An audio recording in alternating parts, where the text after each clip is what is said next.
Production and distribution of City Club forums on IdeaStream are made possible by the generous support of PNC and the Raskin Family Fund, with additional funding from Robert Conrad, Cleveland State University, the Chautauqua Institution, the Cleveland Clinic, and the United Black Fund of Greater Cleveland, Incorporated.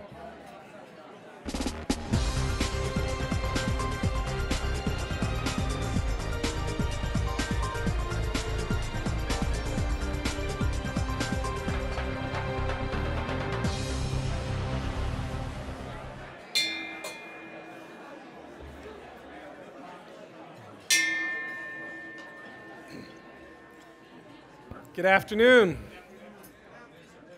Great to see you all here, and welcome to the City Club of Cleveland. I'm Ron Richard, President and CEO of the Cleveland Foundation, and a very proud City Club member. And it's my great honor to introduce today's speaker, the President of the German Marshall Fund of the United States, Dr. Karen Donfried. At the Cleveland Foundation, we envision Greater Cleveland as a place of opportunity led by innovative minds with diverse perspectives. We believe, we know our community is made stronger by our connections with other peoples around the world. And that's why over the past 18 years, we've partnered with the German Marshall Fund through support of its flagship leadership development program, the Marshall Memorial Fellowship. Created in 1982 to introduce a new generation of European leaders to the United States, the program expanded in 1999 and began sending emerging leaders from the United States to Europe as well. Today, the Marshall Memorial Fellowship Network consists of more than 2,500 fellows, with Cleveland having one of the largest and most active networks. At its core, the Marshall Memorial Fellowship is about fostering transnational learning and understanding across all sectors in business, government, and civil society. Both the American and European fellows of today are facing a world that's considerably different than when the program was established more than 30 years ago. I think it's considerably different from 3 years ago. As political and economic climates change around the globe, it affirms just how vital programs like the Marshall Memorial Fellowship are to uphold our shared values and our pillars of democracy. The German Marshall Fund was established as a gift from the people of Germany as a permanent memorial to the post-World War II assistance provided through the Marshall Fund, the Marshall Plan. The Marshall Plan itself, did you know, was an idea hatched in part here in Cleveland. In January 1947, the Cleveland Council on World Affairs held a 3-day institute at Public Hall exploring the U.S.'s evolving role in the post-war world. Then Secretary of State James Burns and U.S. Senator Arthur Vandenberg pledged support, and that support became the Marshall Plan. And so it is fitting that we have Dr. Donfried with us today. Through her illustrious career, she has worked to strengthen democracies and the relationships that undergird democratic institutions.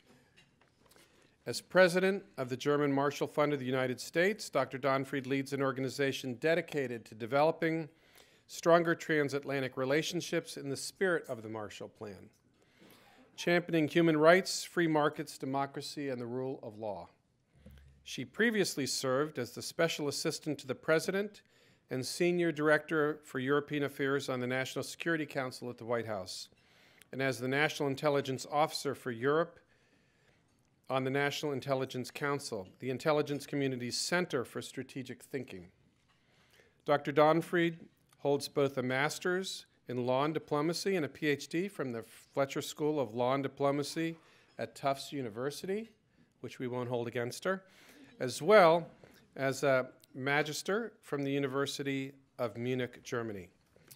That was one of those inside diplomacy school rivalry jokes that no one really will get, but she received the Cross of the Order of Merit from the German government in 2011, became an Officer of the Order of Merit of the Italian Republic in 2018, and an Officer of the Order of the Crown of Belgium in 2010. She received a Superior Honor Award from the U.S. Department of State in 2005 for her contribution to revitalizing the Transatlantic Partnership.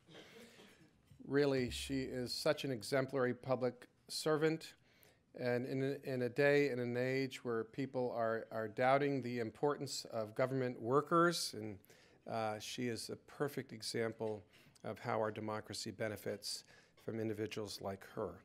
Esteemed guests, members and friends of the City Club of Cleveland, please join me in giving a warm welcome to Dr. Karen Donfried.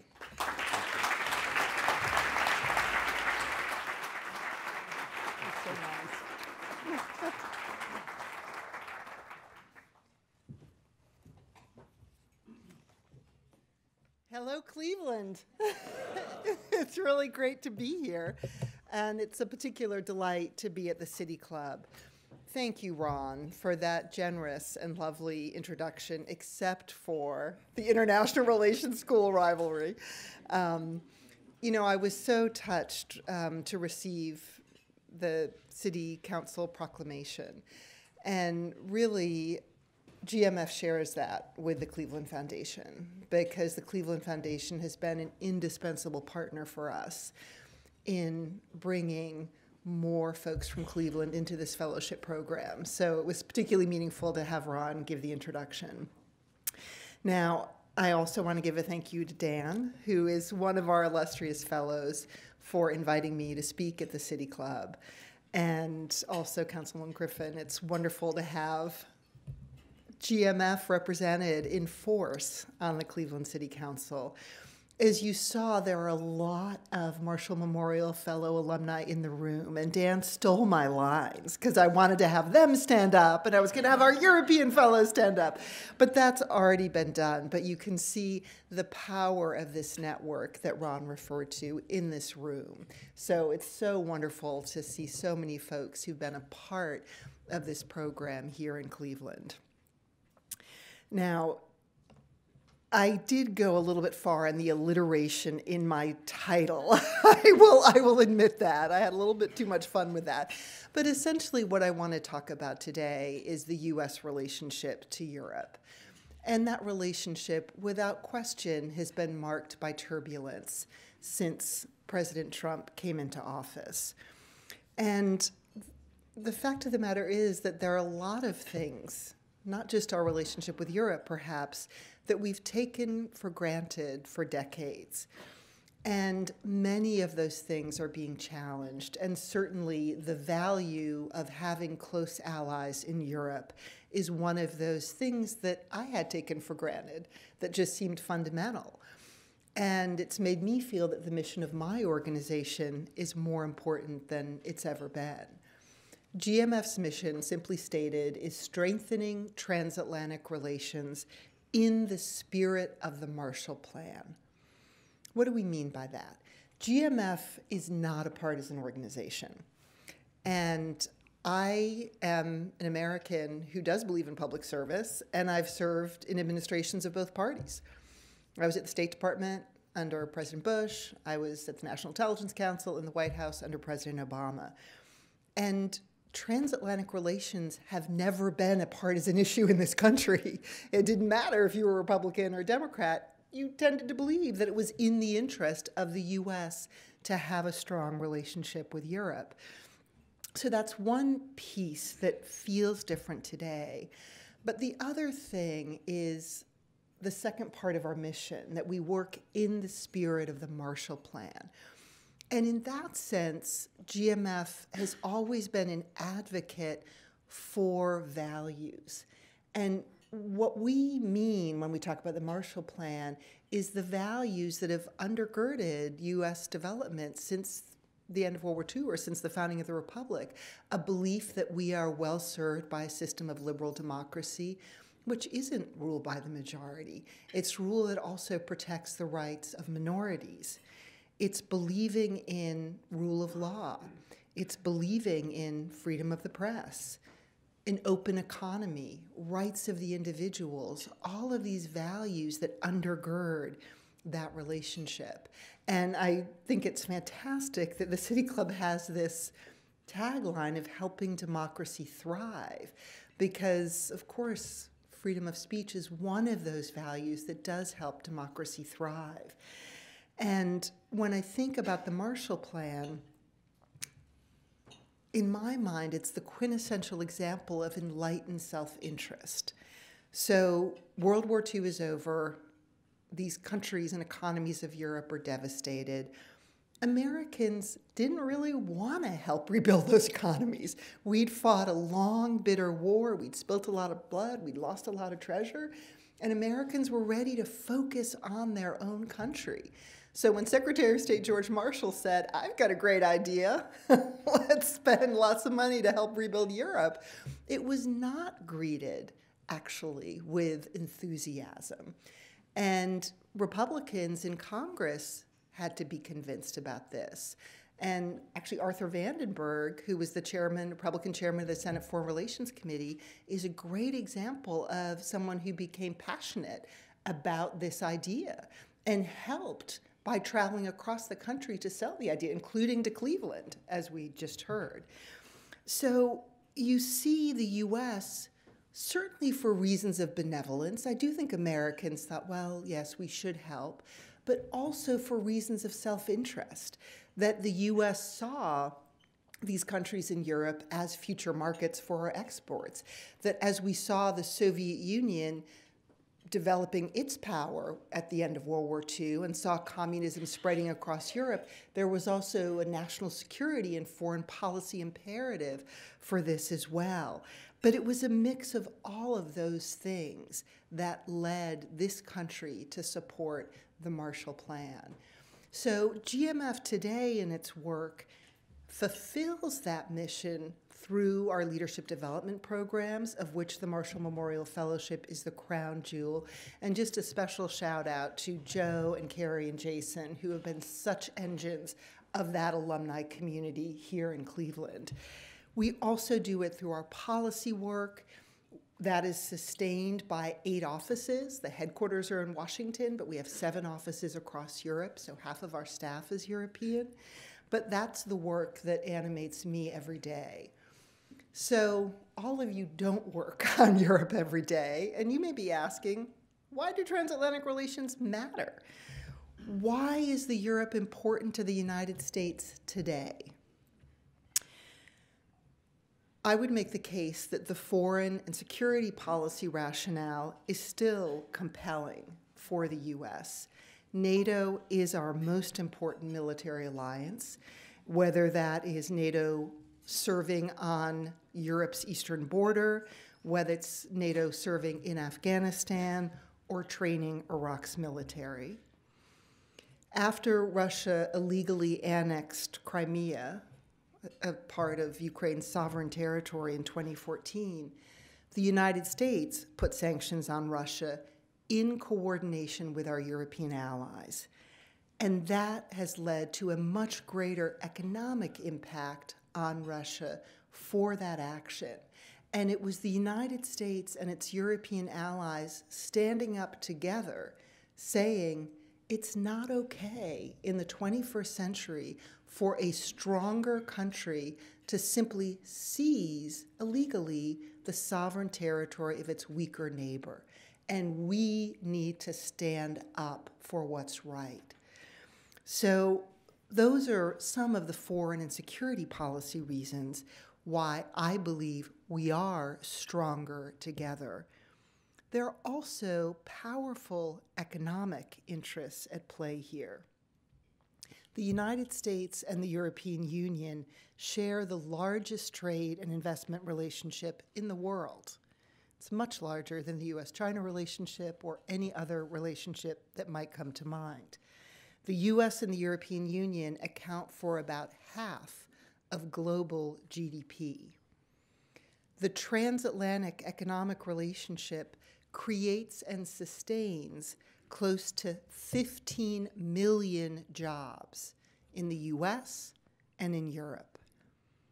Let's just take Ohio as one example. Ohio is number 11 in the ranking of the top 20 states by jobs supported directly by European investment. So just under 160,000 jobs in this state rely on that investment. 45 out of 50 states exported more to Europe than to China in 2017. Ohio was one of the 5 states that exported more than twice as many goods to Europe as to China.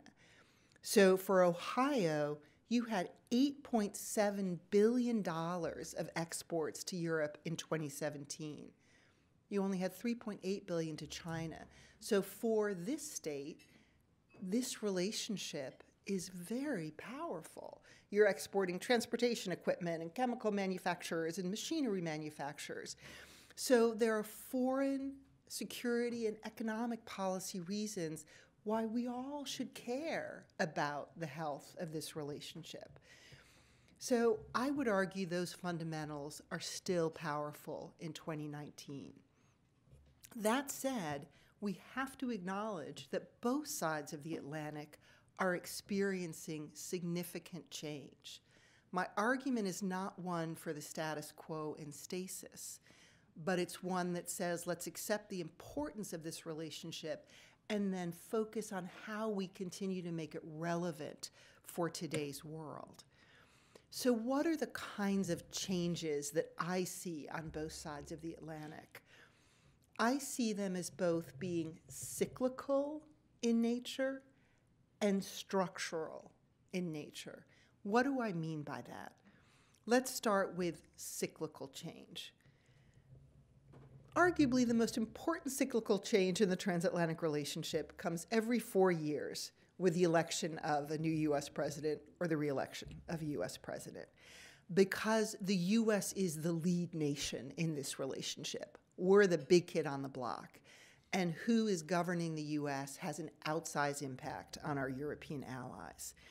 So that cyclical change, which saw the election of Donald Trump here in 2016, he has brought a singular view both of U.S. foreign policy and of our relationship to Europe, to the White House.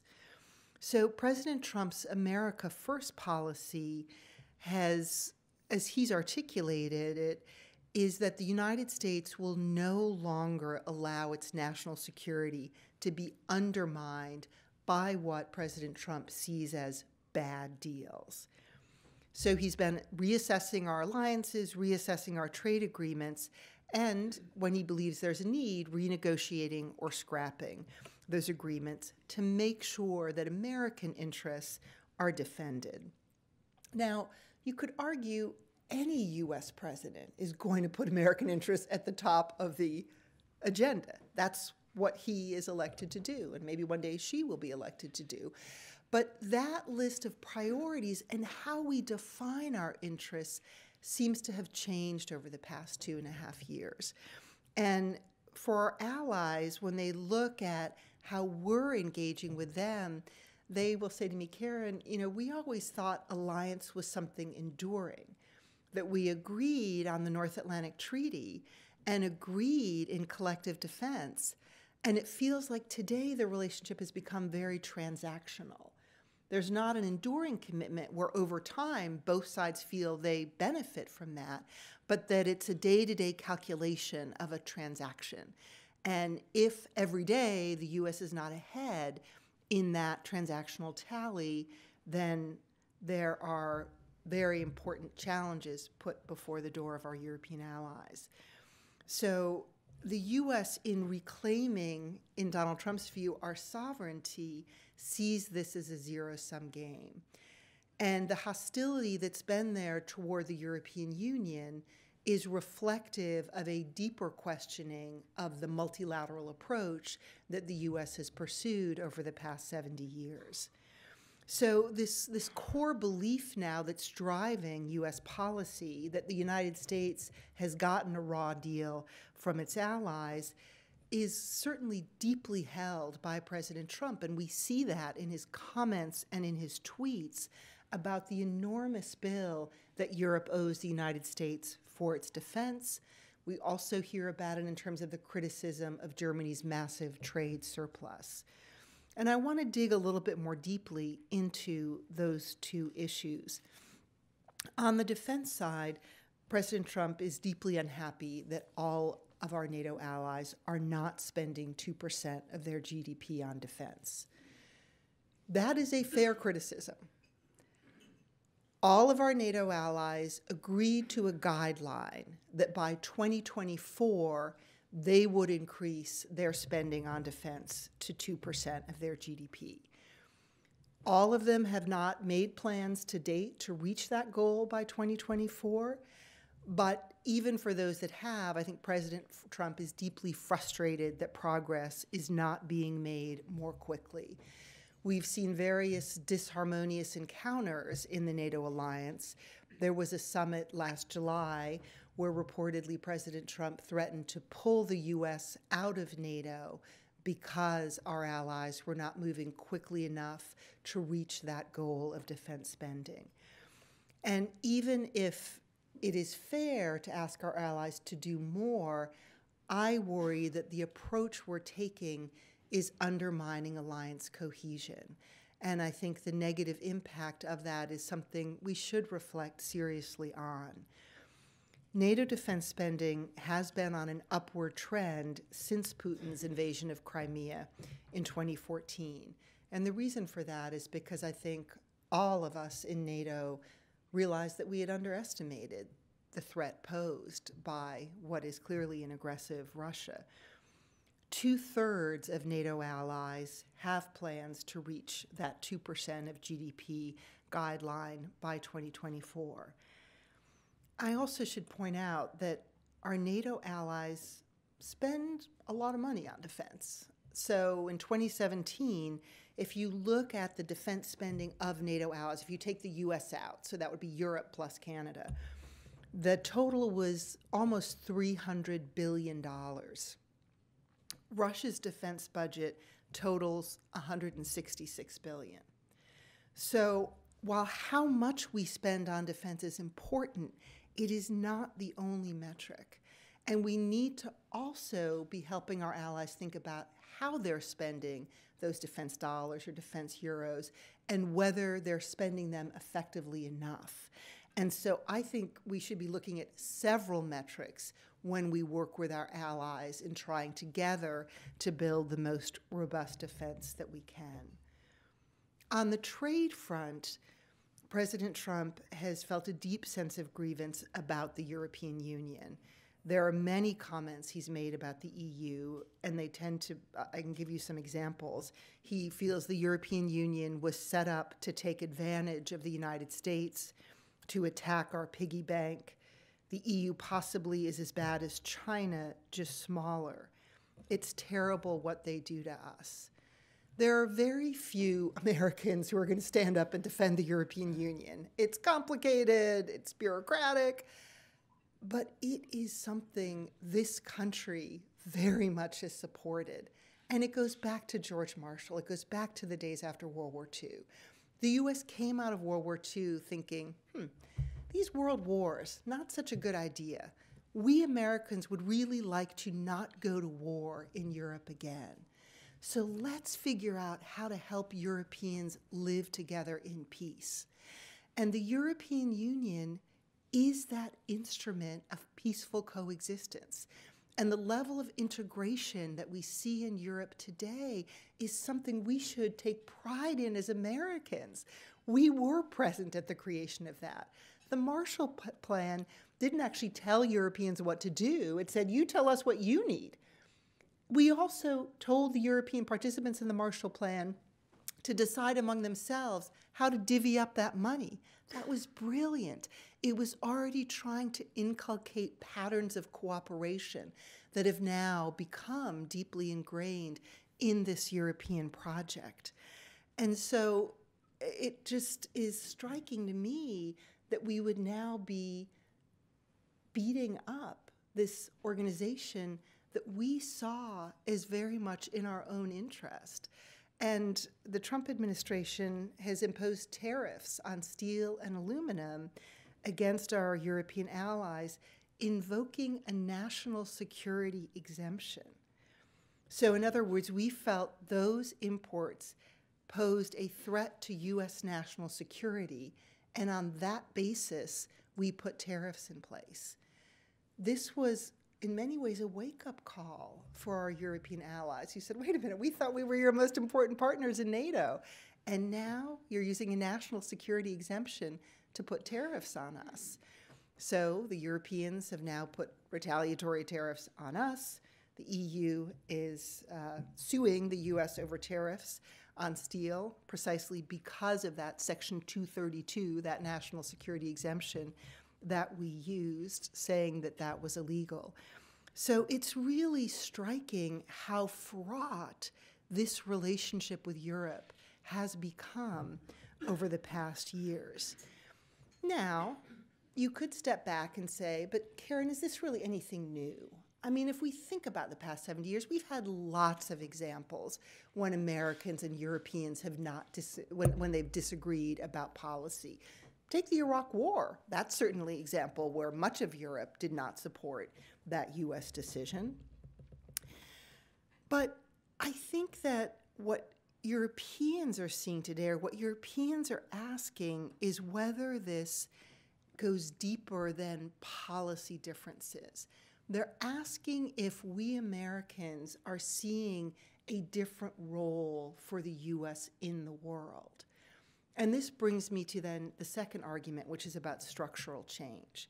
That as we can point to this cyclical change, there are deeper fundamental questions about the world order in which we live. And as I was writing this, I was thinking, I'm going to be down the street from the Rock and Roll Hall of Fame. And I started thinking about Bob Dylan. And his famous lyrics, the times they are a-changin', the order is rapidly fading. Is the order rapidly fading? Do we want the order to rapidly fade? And this is where, Donald Trump is not a cause of any of these things. He's a symptom of deeper trends in our society. And what strikes me is those trends are there in every European society. We have large swaths of our citizens who feel ill-served by government, who feel that economic inequality, they haven't felt an economic inequality is growing. Facts show economic inequality is increased, and Americans worry that their children won't do as well as they did. You see concern about cultural identity being frittered away by migration. All of those trends are there in Europe as well. Those we have to address domestically. We Americans have to decide what kind of society we want to live in, as do Germans or French or Austrians or Ukrainians. But there are other global power shifts that I want to talk briefly about. And I'm just going to name three. The rise of China. Not a new thing. It's been going on for decades. But what had been a quiet rise of China has gotten much noisier under Xi. We see it in the South and East China Seas. We see it on the trade front. We see it in Hong Kong. And Europe sees it because China's now also going west into Europe and buying up strategic infrastructure, among other things. Second, relative decline of the US. I say expressly relative because as China is rising in power, that is influencing the US role in the world. This is, again, not a new development, but what's new is the US had been a status quo power. This international order that we live under is an order we built together with our allies. And the US is now questioning whether that order is serving our interests. So we've taken on many of these multilateral institutions that we created to help build a rules-based foundation for that order. And then thirdly, Europe's division. There are serious forces pulling Europe apart today. There is the aggressive Russia we talked about. There is a very ununified response to refugees and migration that is pulling Europe apart. There is Brexit, the second largest economy in the EU, the United Kingdom, deciding on balance it would rather be out. The rise of authoritarian populism, the future of the Eurozone. And you see European countries reacting differently to all of those trends and also reacting differently to President Trump. the Poles are embracing President Trump because they're worried about the Russian threat, and they're worried about whether their European allies will defend them. All the way to France, which is preaching strategic autonomy, that they can't rely on us anymore and they need to double down on their own capacities to act independently. So what do we do with all this? Given these global challenges that we're facing, can we rebuild an effective transatlantic relationship to try to help manage these? And let's just take one example, which is China. That, I think, is a major challenge this country is facing. Can transatlantic unity be created? Here, I think, in the U.S., we've seen the growth of a bipartisan consensus that the U.S. has not been tough enough on China. China, for example, in the context of the World Trade Organization, made some commitments that it hasn't lived up to, and we should hold China's feet to the fire to live up to those commitments. There may be different policy approaches to how to do that, but I think there's a broad consensus that we need to do that.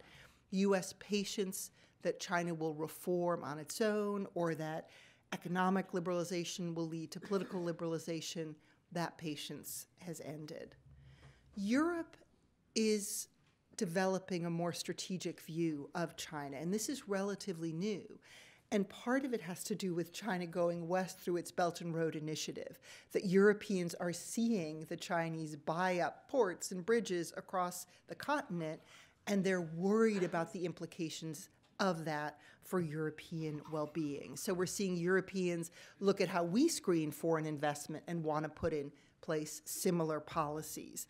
We've seen Europe say, gosh, we agree with you Americans that forced technology transfer is bad and that we need to better protect our intellectual property with regard to China. So it seems that there's an opportunity for us to work together there, and I think we would have greater impact if we were coordinating with our allies, both in Europe and in Asia, on this process. But a problem is that trust has been eroded. We may share interests, we may share values, but Europeans worry that the U.S.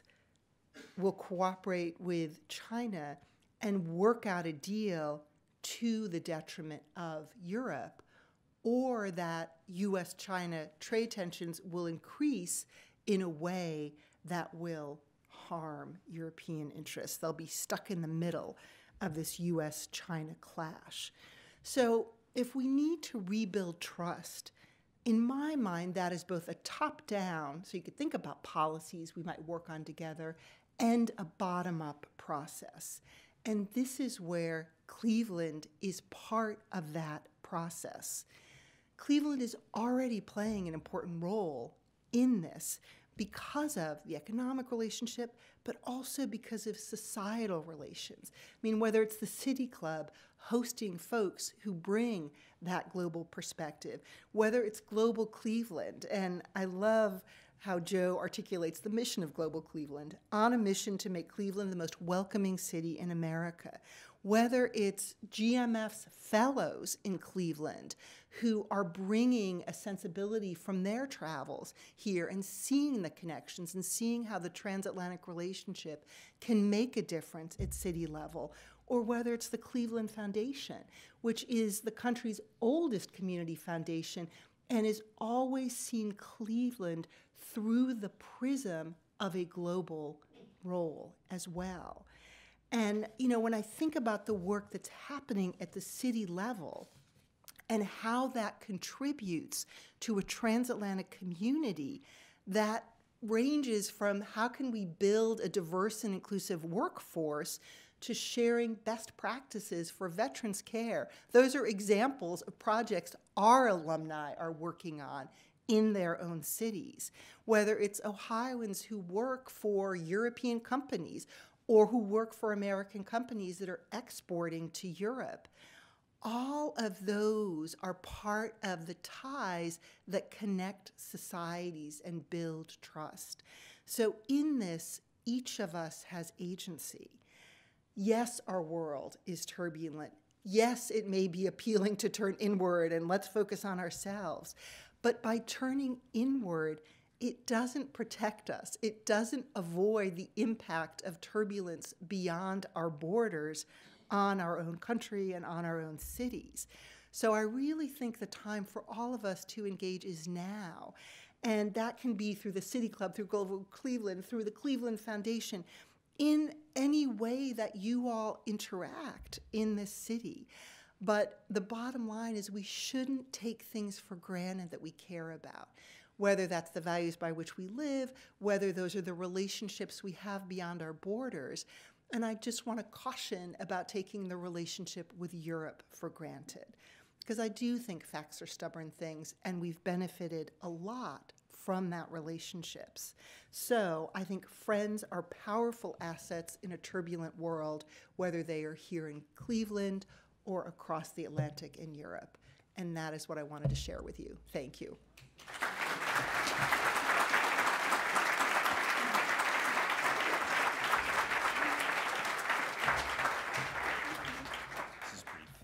Gotcha.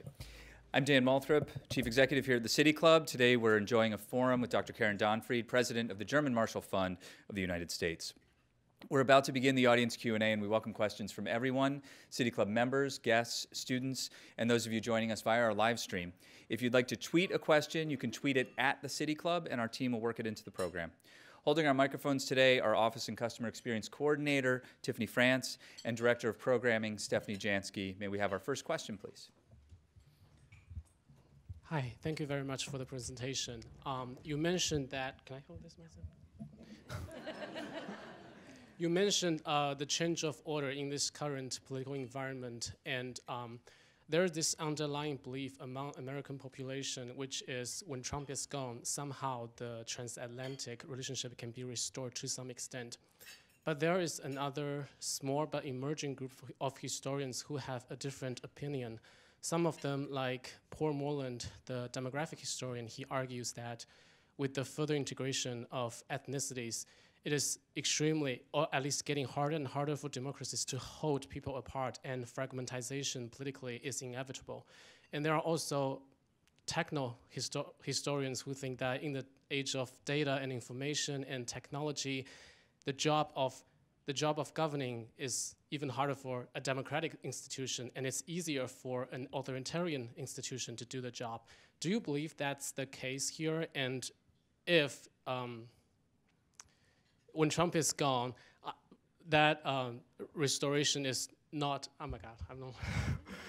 So I guess my question is, the transatlantic relationship is more beyond just the military or economic. There's also the idea of being the champion of liberalism and democracy in this world, but the harm that is coming for us is simply not just about Trump, but more about the changing tide.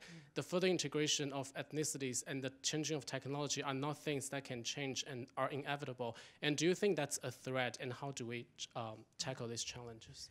No, that's a great question. I was told I can wander around, because I might, so I'm going to wander. You know, this is a really important question, and it gets back to what the U.S. role in the world is and what do we want it to be. And you're right, there's a vibrant debate about this. And I don't know if anyone in the room has read a book called The Jungle Grows Back. It's written by a guy by the name of Robert Kagan, who's in Washington at a think tank, Brookings. He's written a lot about U.S. foreign policy. And what he means with that title, The Jungle Grows Back, is we live in a Hobbesian world, that people by their nature are not necessarily good.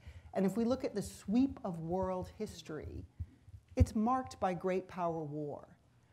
The longest period of time we've gone without a great power war is the past 70 years. And he argues the reason for that is the role of the United States. That the United States, as the lead nation in the democratic world, was willing to use its hard power and its soft power to keep the vines of that jungle back. Now, he argues the U.S. stopped doing that before Donald Trump. He's very critical of Barack Obama for not having enforced the red line in Syria, and he thinks this will probably extend beyond Donald Trump, unless Americans decide they don't want that to. And it's an interesting question about the role of the U.S. in the world. he doesn't see any other country or set of countries willing to play that role. So it's really ringing an alarm bell in a way. I think, having also served in the Obama administration, I don't think Barack Obama was trying to isolate the U.S. from the world. I think he felt that we had overextended U.S. power in places like Afghanistan and Iraq. We set goals for ourselves that we needed to admit we had not reached. And so how do you right-size U.S. power in the world? And in that construct, allies become very important, because if there's a relative decline of U.S. power, you can aggrandize that power if you're working with other countries that share your interests and values. So on China, Trans-Pacific Partnership, Transatlantic Trade and Investment Partnership, you're trying to extend a rules-based trading order to then put pressure on China to accede to it. Now, Barack Obama failed in that. He didn't get either one of those things passed. But I think there's first a question about what role do we Americans want to see our country playing in the world? Do we support that role? And there's just a recent Chicago Council poll that's really interesting that suggests there's tremendous support still among the American public for playing that kind of global role. And then you get to your questions, which is, well, how do you manage the technology challenge? That arguably is one of the largest challenges ahead of us. My view is you want to manage that together with other democracies, because it's how do you use and manage technology as a democracy. We can see how China is using technology for social credits in China, or how it's using it in Xinjiang with the Uyghurs. Okay, that's not how we Americans want to use technology. But if we want to set the rules for that, if we want to regulate that in a global world, I think we would want to do it with our European allies, with our Asian allies who share that values base. So I think the answer, yes, we face new big challenges, but I still think we're going to be better served by engaging globally and engaging globally with those who share those interests and values. So that would be my answer. Thanks. At the presidential debate, there was discussion about the fact that we have either automation or globalization that's impacting the American worker. What is your take on that conversation and how it impacts trade policy, especially with our European friends? So I missed most of the presidential debate because I was at a dinner and I did catch some of it. And it was great that it was in Ohio. You guys all had a front row seat on it. So I think what's so important about the conversation about automation is how do Americans who feel that they've been the losers of globalization, and Ohio has seen a lot of manufacturing jobs leave this state and go to China. So what's the conclusion you draw from that? Is the conclusion you draw from that we don't want to have free trade agreements, that we want protectionism, that we need to protect our industry? I don't think that's the right conclusion. I actually think we want to extend a rules-based trading order and hold those who sign up to the agreements to the terms of those agreements, A, and B, we have to recognize that a lot of those jobs are also being lost because of automation. And that has to spark a serious conversation in the United States about the future of work, because that trend is continuing. And if we have electric vehicles, automated vehicles, what happens to truck drivers? I mean, you can think about industries that will be deeply affected by automation. Now, technological revolutions generally have been good for us. We live longer. There are all kinds of wonderful things that flow from technology. But I think all of us today need to be thinking about the future of work and what does that mean when many jobs, there will be an automation answer. It's not tomorrow, but that's why we need to start thinking about it today. And again, in my mind, this is the kind of thing you want to be thinking about with other countries that have economies similar to ours. Turns out a lot of Europeans have really interesting ideas about how you manage the future of work. A lot of Japanese, too, with an aging society, have thought a lot about this. So, I think these are real problems, and we just have to be careful that we don't point to simple causes or simple solutions, but really wrestle with what the implications of them are, and then work collectively to find an answer to that. But I think it's a critically important issue, because for all of us, the work that we do provides us it provides us a sense of value and contribution. And so when we think about if that changes, how do we contribute to society in a different way? So I think it's a key issue. Thanks for raising it. Dr. Donfried, thank you so much for a great presentation and for your support of the transatlantic relationship. Quick question, you started going down the path of coming up with commonalities between the European Union and the US in terms of China. Maybe you could touch on the fact the US now is a net exporter of energy. What's your view on the whole Nord Stream situation, how we can potentially deal with that? Yeah. So for those of you who don't know what Nord Stream 2 is, this is a pipeline that will flow from Russia to Germany, and it's been very contentious. Within Europe, I'm sure some of our European fellows who are here can speak at length to this.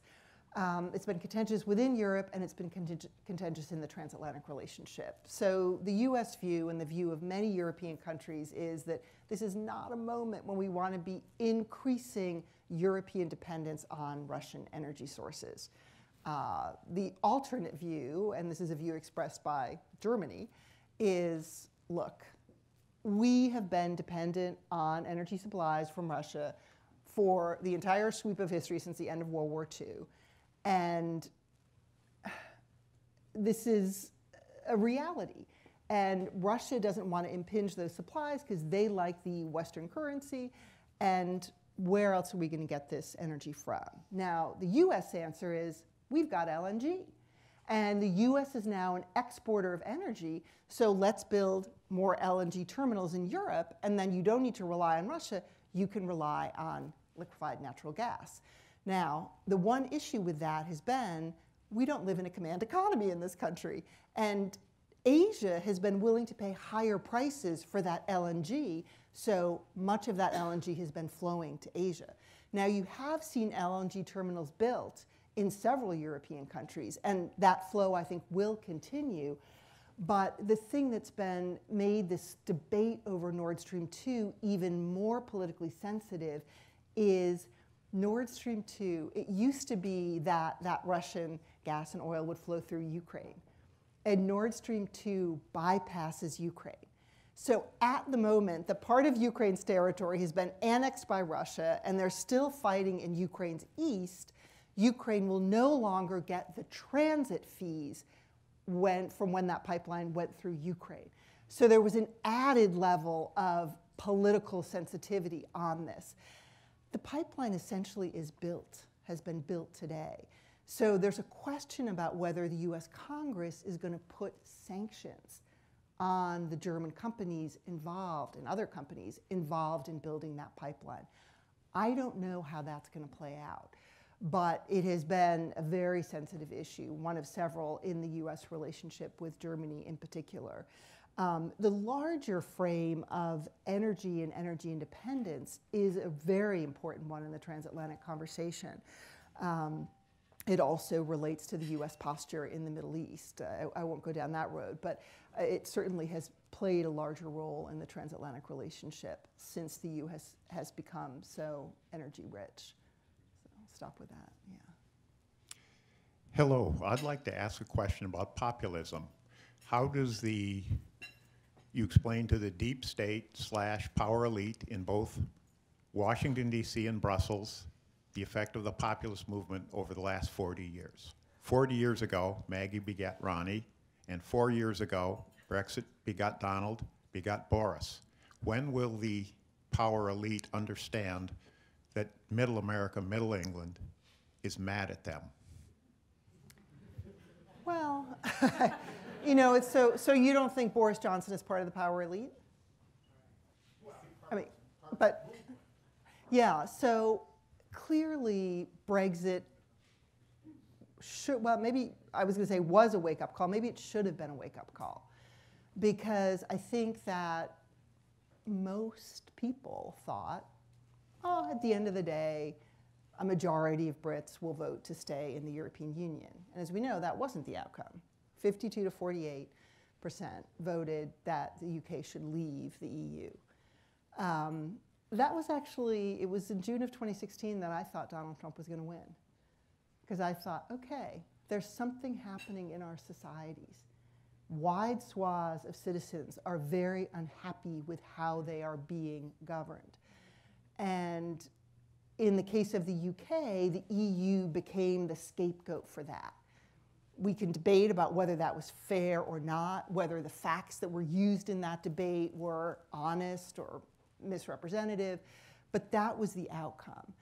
And it's so interesting today to hear Boris Johnson say, look, we have got to get out of the EU on October 31st, come hell or high water, because we need a clean break. This is what the British people want. Well, you know, it's not at all clear that even those 52% of Brits who voted for Brexit were voting for a no-deal Brexit.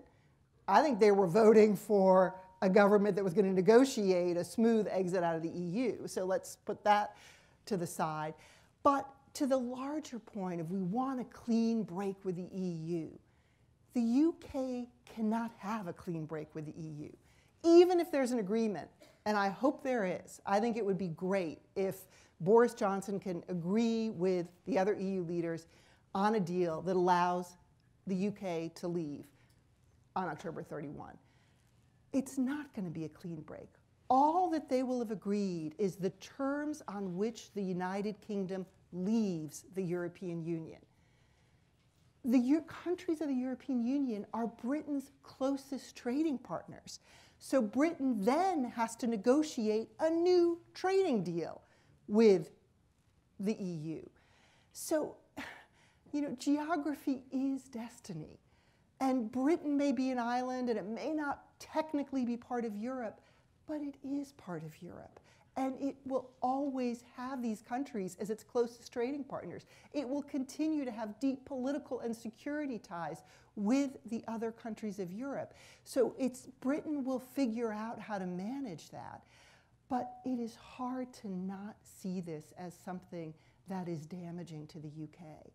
I just this morning saw a report that the hit on the British economy just for the negotiating period is substantial because of lost investment, because even though the British pound is weaker, it hasn't demonstrably increased British exports elsewhere.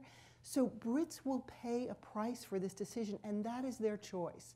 If they want to be outside the EU, they should choose that. But I want all of us to have good information for decisions we make. And that's as true for Americans as it is for Brits.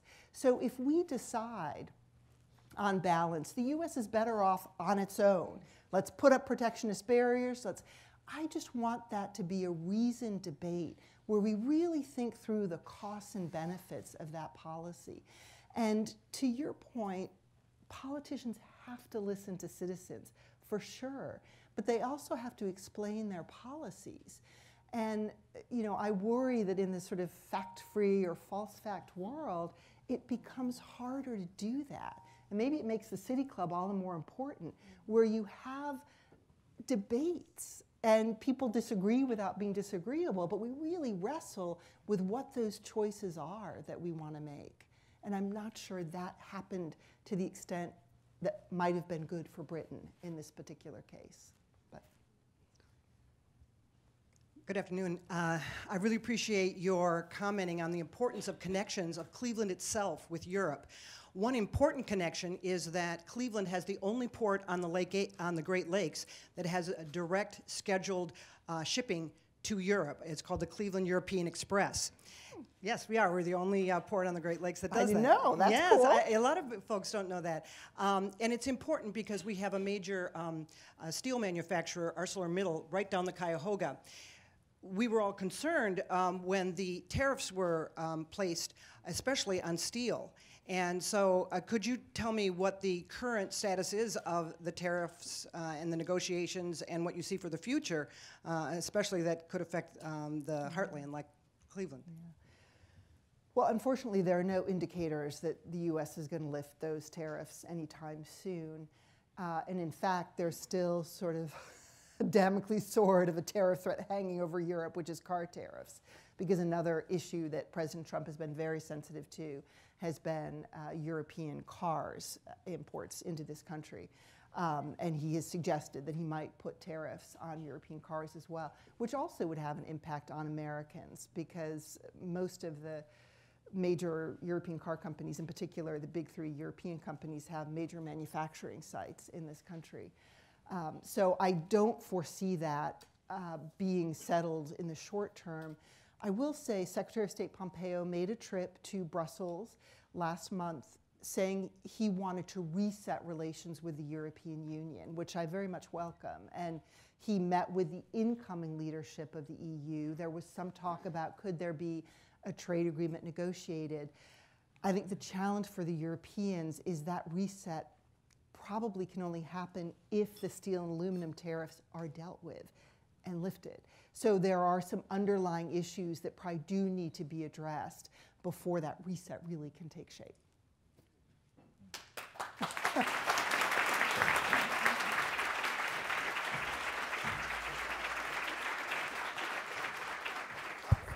Today at the City Club, we've been enjoying a forum with Dr. Karen Donfried, tracking her through the room, President of the German Marshall Fund of the United States. Our community partners for today's forum include the Cleveland Council on World Affairs in Global Cleveland. Our hospitality partner is the Metropolitan at the 9 Hotel. We appreciate your partnership. We welcome guests at tables hosted by Cleveland City Council, the Cleveland Foundation, the Cleveland German Marshall Fund alums, the City of Sandusky, Fifth Third Bank, First Energy Foundation, Councilman Kerry McCormick, Margaret W. Wong and Associates, Melanie Shakarian, Mocha Cleveland, and the Cleveland Irish Network. Thank you all so much for joining us today.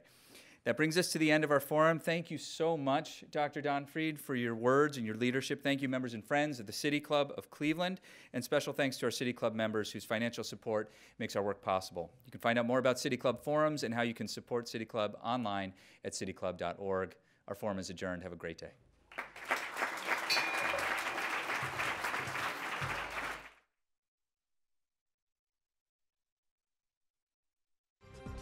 For information on upcoming speakers or for podcasts of the City Club, go to cityclub.org.